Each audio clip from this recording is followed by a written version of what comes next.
Bien, nous allons échantillonner le Meursault Gouraud qui est rentré dans nos caves de finition d'élevage à la mi-janvier et qui a terminé sa fermentation durant l'hiver.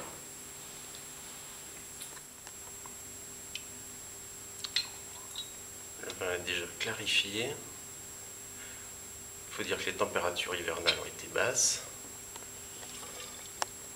Je vais donc vous présenter Meursault Gouraud 2009. Ce vin est issu d'un assemblage de parcelles, 3 parcelles, dont la moitié est en Meursault Poruso, donc en premier cru. Et ces 3 parcelles constituent une aire d'environ 55 arts. Ce vin a terminé sa fermentation en sucre tout au long de l'hiver, donc une fermentation longue, ce qui est gage de qualité, de développement aromatique. Il a également opéré une autre fermentation, la fermentation malolactique. C'est une fermentation acide où le vin perd un petit peu d'acidité et gagne en souplesse, en rondeur, en ouverture aromatique.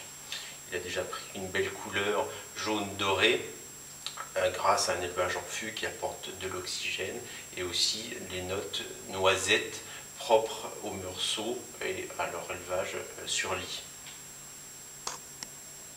Ce millésime 2009 est un millésime tout en maturité, un millésime où on a vraiment eu des raisins qui ont pu acquérir leur pleine maturité.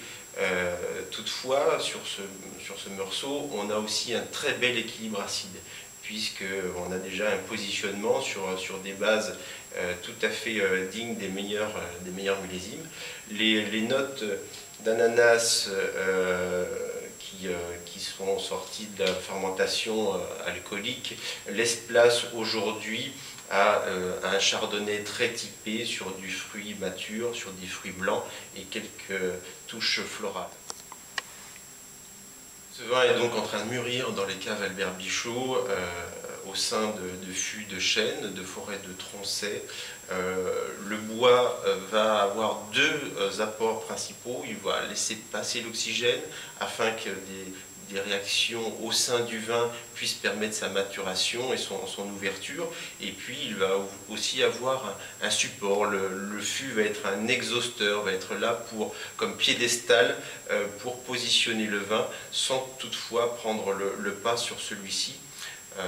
La lie aussi, le dépôt qui sont dans ces fûts vont nourrir le vin avec tous les produits synthétisés lors de la fermentation qui vont être lentement rétribués au cours de l'élevage. C'est le principe de l'élevage, c'est de porter le vin et de laisser mûrir tous ses composants afin qu'il obtienne son optimum avant les finitions et la mise en bouteille.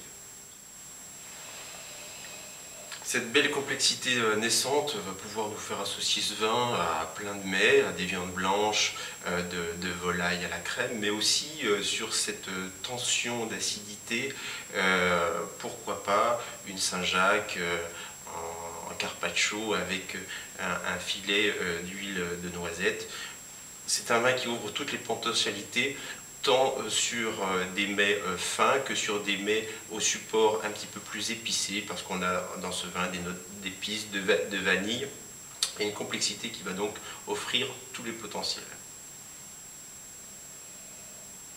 On pourra attendre ce vin quelques années, tout comme il pourra être dégusté sur la fraîcheur, sur sa jeunesse. C'est un vin donc, qui aura plusieurs facettes avec tout de même, il est vrai, un beau potentiel d'élevage et également un beau potentiel de garde en bouteille. Donc armez-vous de patience si vous en avez pour l'attendre encore une dizaine d'années ou buvez-le jeune dans sa jeunesse.